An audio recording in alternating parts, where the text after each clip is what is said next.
దసరా పండుగ అంటే తెలంగాణ, సంక్రాంతి పండుగ అంటే ఆంధ్ర అన్నట్టే మాట్లాడుతుంటారు చాలా మంది. రెండు పండుగలను తగ్గేదలే అన్నట్టు చేసుకుంటారు పబ్లిక్. సంక్రాంతి పండుగ సంబరాలు చూడనీకనైతే పక్క రాష్ట్రాల నుంచి కూడా పబ్లిక్ ఏపీకి పోతుంటారు. ఇట్లనే ఇగో ఏపీలా ఇప్పుడు హోటల్ రూములు, లాడ్జీలు అన్ని కిటకిటలాడుతున్నాయట. గిరాకీ మస్తు గట్టిగా ఉన్నదట. పాండ్రి చూద్దాం. పట్నంకేంచి కదిలిన చాలా బండ్లు ఏపీ తొవ్వనే పట్టినాయి. ఏపీలో సంక్రాంతి పండుగ ఇంగిత ఘనంగా అవుతుంది కాబట్టి పోత తెలంగాణ దోస్తులను కూడా పండుగ సంబరం ఎట్లుంటుందో చూద్దురు రాండ్రి అని తోలకపోతున్నారు. అట్లా దోస్తులు ఇంటికి పోతున్న మనోళ్ళు చేయంగా అక్కడ ఉన్న హోటళ్ళు అన్ని ఫుల్ అవుతున్నాయట. ఏది చూడు సినిమా టాకీస్ల తీరులో హౌస్ ఫుల్లే. ఎందుకంటే పోయింది ఒకళ్ళిద్దరు కాదా, వేల సంఖ్యలో పోతుండేటాలకు పోయినోళ్ళకి ఇంటికాడ సరిపడ తావులేక బయట ఉండాల్సి వస్తున్నదట.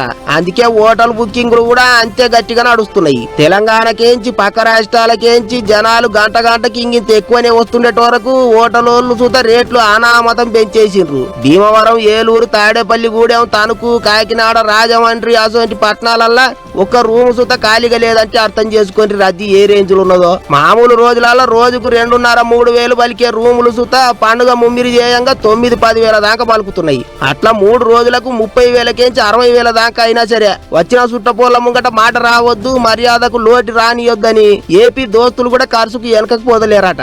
ఇక జర స్టార్ హోటళ్లనైతే ఒక్క రూమ్కే 1,00,000 దాకా పలుకుతున్నదట. గిట్లా హోటళ్లు, లాడ్జీలే కాదు ఫంక్షన్ హాళ్ళు, బ్రాంకెట్ హాళ్ళు అన్ని బుక్ అయిపోతున్నాయి. అన్నట్టు కొందరైతే కోళ్ల పందాలను చూస్తానికి పోతుండ్రు. ఇక సంక్రాంతి పండుగను సరిపోను చూసి ఆంధ్ర అందాలను ఆస్వాదించొద్దామని పోయిన తెలంగాణలో పోకడతోని ఏపీలో పండుగ వాతావరణం ఇంగింత రౌజు మీద ఉన్నది ఈసారి.